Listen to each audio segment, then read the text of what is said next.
விஜயின் தனித்துவமான அரசியல் மற்றும் திராவிட எதிர்ப்பு நிலைப்பாடு அவரை தனித்து போட்டியிட வைத்தது. இது அவரது கட்சிக்கு எதிர்காலத்தில் ஒரு தனி அடையாளத்தை தரலாம்.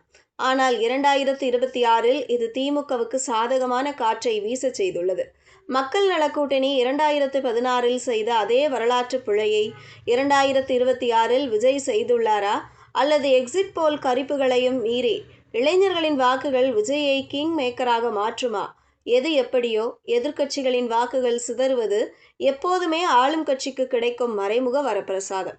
2016இல் ஜெயலலிதாவை காப்பாற்றிய அந்த வாக்கு பிரிப்பு அரசியல் 2026இல் ஸ்டாலினை காப்பாற்றுமா என்பதை மே 4ஆம் தேதி தேர்தல் முடிவுகள் ஊர்ஜிதம் செய்யும். விஜயின் வருகை தமிழக அரசியலில் ஒரு புதிய அதிர்வை ஏற்படுத்தியுள்ளது என்பதில் மாற்று கருத்தில்லை. ஆனால் அந்த அதிர்வு ஆளும் கட்சியை வீழ்த்துவதற்கு பதிலாக எதிர்க்கட்சியின் பலத்தை பலவீனப்படுத்தி மீண்டும் ஒருமுறை திமுக ஆட்சிக்கு வர வழிவகுத்துள்ளது என்பதே தற்போதைய கள நிலவரம்.